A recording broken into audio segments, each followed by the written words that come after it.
बिस्मिल्लाहिर्रहमानिर्रहीम। नाज़रीन, पाकिस्तानी जो बैरून मुल्क जॉब कर रहे थे या जॉब कर रहे हैं, कोविड-19 की वजह से जब पाकिस्तान आए तो फ़्लाइट्स बंद होने की वजह से कुछ लोग यहाँ पे स्टक हो गए। उसके बाद वर्क फ्राम होम की ऑफ़र हुई तो बहुत सारे लोगों ने ऑप्ट कर लिया कि जी ठीक है, पाकिस्तान में बैठ के फैमिली के साथ बैठ के यहीं पर हम वर्क फ्राम होम किया करेंगे और जो आपकी सैलरी है वो आपका जो एम्प्लॉयर है बाहर, वो आपके बाहर बैंक अकाउंट में सैलरी ट्रांसफ़र कर देता है और वो आप उसको इंटरनेट बैंकिंग या ATM किसी ज़रिए से आप उसको विदड्रा कर लेते हैं। इस दौरान में बहुत सारे जो लोग हैं उनका जो टैक्स में स्टेटस था नॉन रेजिडेंट का, वो रेजिडेंट में कन्वर्ट हो गया या बाय एंड ऑफ जून जो है वो कन्वर्ट हो सकता है। तो ये जो स्टेटस चेंज होगा from non resident to resident, इससे क्या मुश्किलात आ सकती हैं आपको या क्या एडिशनल जो है फाइलिंग आपके लिए एप्लीकेबल हो सकती हैं, तो इसके बारे में हम बात करेंगे। पाकिस्तान का जो टैक्स का कानून है उसके मुताबिक अगर आप रेजिडेंट हैं तो आपकी वर्ल्ड वाइड इनकम पाकिस्तान में टैक्स होगी, और अगर आप नॉन रेजिडेंट हैं तो सिर्फ पाकिस्तानी सोर्स इनकम आपकी पाकिस्तान में टैक्स होती है और फॉरेन सोर्स इनकम पाकिस्तान में टैक्स नहीं होती। आप करना अपना जो स्टेटस चेक करना है कि क्या रेजिडेंट है या नॉन रेजिडेंट है, उसको क्या पैरामीटर्स है, किस तरह उसकी डिटर्मिनेशन होगी, उसके बारे में एक ऑलरेडी वीडियो बना के हमने यूट्यूब चैनल पे अपलोड की हुई है। वो आप वहाँ से जाकर देख सकते हैं और या उसको आप अपना स्टेटस भी चेक कर सकते हैं और उसको आगे प्लान भी कर सकते हैं। अच्छा, तो इसके बाद वंस आपका स्टेटस डिटर्मिन हो गया कि आप रेजिडेंट हैं या नॉन रेजिडेंट हैं, तो नेक्स्ट ये है कि रेजिडेंट के केस में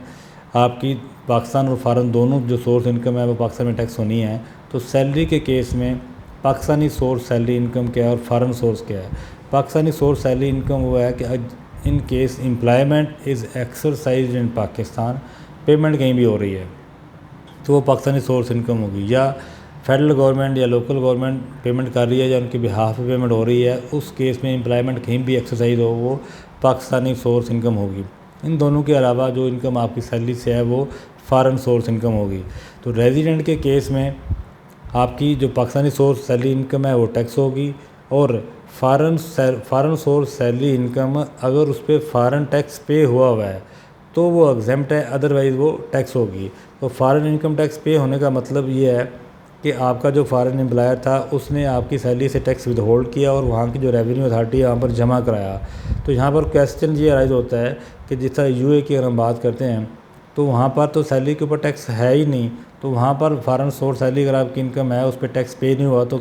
उस केस में वो पाकिस्तान में टैक्सेबल हो जाएगी। इसी तरह से जब हम एम्प्लॉयमेंट एक्सरसाइज की बात कर रहे हैं, जब ये डिटरमिन कर रहे हैं कि मेरी salary Pakistani source salary income है, तो उस पर क्वेश्चन ये राइज होता है कि जो वर्क फ्राम होम है, यानी आप यहाँ बैठे हुए हैं, यहाँ बैठ के काम कर रहे हैं ऑनलाइन और आपकी जो एम्प्लॉयर है वो बाहर है, वो सैलरी आपके बाहर बैंक अकाउंट में ट्रांसफ़र करता है, तो इन डैट केस क्या employment exercise in Pakistan consider होगी या अदरवाइज होगी। तो इस क्वेश्चन का जवाब अगर आपको पता है तो आप कमेंट में आंसर करें, मैं कोशिश करूँगा कि इसको एंड पे कमेंट में अपना जो इस पे व्यू है वो शेयर करूँ। अच्छा, ये एक जर्नल जो है जो लॉ है वो ये जो मैंने आपको बताया कि अगर आप रेजिडेंट हैं तो आपकी फॉरेन सोर्स सैलरी इनकम अगर उस पर टैक्स पे नहीं हुआ तो वो पाकिस्तान में टैक्स होगी, अदरवाइज़ एग्जाम्प्ट है, और आपकी जो पाकिस्तानी सोर्स सैलरी इनकम है वो टैक्स होगी। बट इसमें एक एक्सेप्शन भी है कि अगर आप मुल्क से 4 साल, ये जो साल है इससे पिछले 4 साल जो है वो अगर आप पाकिस्तान के टैक्स के कानून में नॉन रेजिडेंट थे और ये पहला साल है जिसमें आप रेजिडेंट हुए हैं, तो इन डैट केस आपकी फॉरेन सोर्स इनकम इस साल और इससे अगले साल दोनों में वो एग्जेम्प्ट होगी। लेकिन इसमें जो बेसिक कंडीशन है कि पिछले 4 साल में आप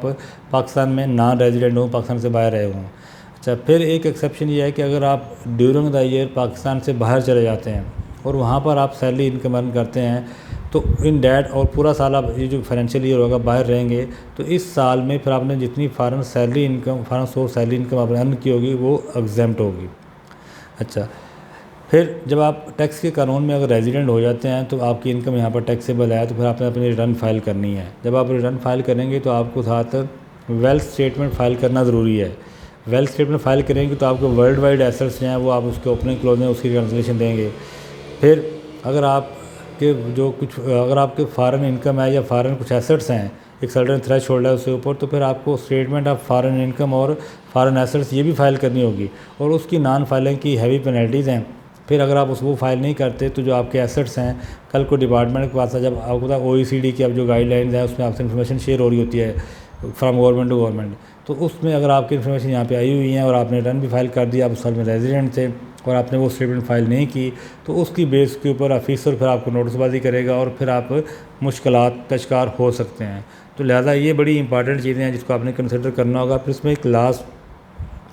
जिस कंट्री से आपकी इनकम है, तो आपने ये देखना है कि उसके साथ पाकिस्तान ने टैक्स ट्रीटी साइन की होगी। अगर जो टैक्स ट्रीटी साइन की हुई है तो उसमें स्पेशली जो रेजिडेंशियल स्टेटस है वो आप वहाँ देख सकते हैं, या कुछ और इस तरह की अलाइड चीज़ें हैं। क्योंकि